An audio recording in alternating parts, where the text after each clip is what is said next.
I'd been leasing out my detached 3-car garage to the county sheriff's department for almost a year. A simple arrangement that gave me some side income, while giving law enforcement a secure place to store equipment and overflow vehicles. The contract was clean, the rent came on time, and the deputies treated the property with respect. That piece ended one Tuesday morning when I walked outside to find 2 oversized pickup trucks crammed inside my garage park so tightly it looked like they'd been shoved in with a crowbar. At first I thought maybe the sheriff's office had swapped vehicles, but the decals were gone. The plates were private, and neither truck belonged to law enforcement. That's when I saw Karina, our neighborhood's self-appointed watchdog, standing in her driveway with arms crossed. Smug grin plastered across her face like she had just conquered new territory. She didn't even try to hide it. "You weren't using that garage anyway," she barked when I asked what in the world she was doing. "My boys need space for their trucks, and the HOA says garages shouldn't sit empty, so I went ahead and fixed the problem." I could barely believe the audacity.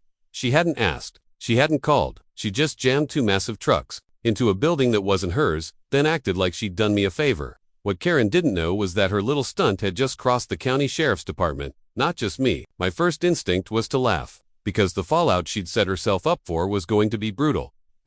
By noon, I had already placed a call to Deputy Collins, the officer who handled the lease paperwork, and when I explained what happened, he didn't sound even slightly amused. "Wait, you're saying 2 unauthorized trucks are parked in county-leased property?" he asked, his tone sharpening with every word. "That's obstruction of county operations." Within an hour, 2 patrol units rolled up the street, lights flashing just enough to send every nosy neighbor running to their blinds.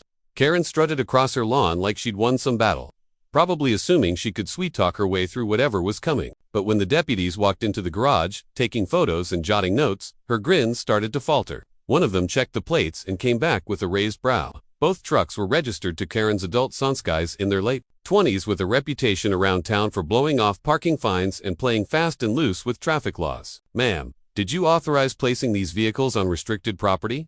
one deputy asked her directly. Karen puffed up and snapped, "This is neighborhood property, and I enforce the standards around here. He wasn't using the garage, so I made use of it." The deputy calmly pulled the lease agreement from his folder signature, the sheriff's department seal, notarized and official. "This is county property under our control," he said flatly. "You've interfered with law enforcement storage." Karen's jaw dropped, and for the first time in years, she didn't have a comeback ready. The situation escalated quickly once the deputies made their report. By late afternoon, Sheriff Daniels himself pulled up in his county-issued SUV, a man who didn't waste time on nonsense. He stepped into the garage, took one look at the trucks, and turned to Karen with the kind of stare that could freeze lava.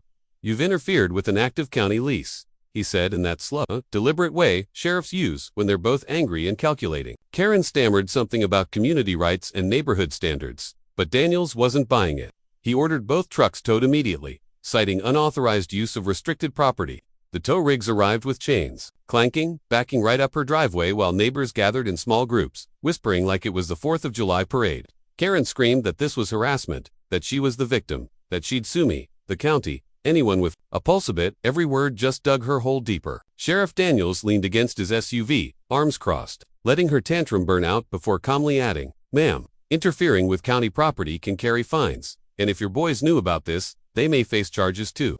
Her face drained of color. I stood a few feet away, arms folded, saying nothing. The beauty of the moment was that I didn't need to raise my voice or argue. The county was doing all the heavy lifting. And as those trucks disappeared down the road on tow beds, Karen finally realized she had tangled with something bigger than her HOA clipboard. By the next morning, the fallout hit harder than Karen ever imagined. Her 2 sons stormed down to my place, red-faced and furious, demanding to know why their trucks had been hauled off. I didn't flinch.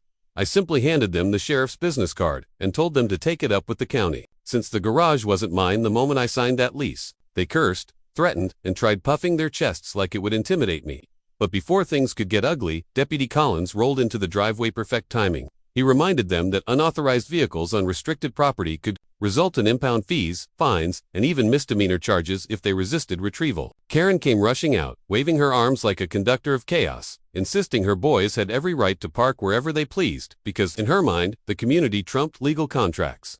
Collins shut that down with icy precision, pulling out his citation pad and writing them up on the spot for trespass and obstruction. The neighbors who had gathered around were eating it up, whispering and smirking, because for once, the queen of the HOA circus was being dressed down in public. Her family's arrogance dismantled piece by piece, and as the citations were handed over, Karen's sons went pale. realizing their trucks weren't just sitting in a tolothy were evidence in a county file that now had their names attached. The climax came a week later when Karen was summoned to the sheriff's department for a formal hearing. I showed up with the lease documents in hand, not because they needed me, but because I wanted a front row seat to watch justice hit like a freight train. Sheriff Daniels laid out the case with surgical precision: unauthorized use of county property, obstruction of law enforcement facilities, and reckless endangerment of official operations. Karen tried to spin it as a misunderstanding, claiming she thought the garage was still under my personal control, but Daniels wasn't having it. He slid the notarized agreement across the table, tapped the sheriff's seal, and said, "That excuse won't hold in court."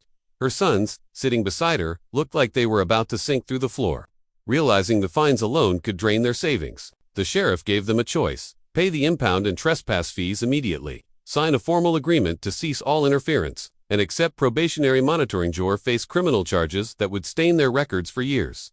With cameras flashing outside the department doors, Karen finally swallowed her pride and signed, her hand shaking as she scrawled her name across the papers. Walking out into the daylight, I didn't gloat, didn't smirk, didn't say a word. I didn't have to. Everyone in the neighborhood already knew the truth. The woman who had spent years bullying everyone else had finally run headfirst into a wall she couldn't climb. And the sweetest part, my garage remained county leased, untouchable by HOA. Nonsense, a permanent reminder that sometimes the best revenge is simply letting the law do what it does best.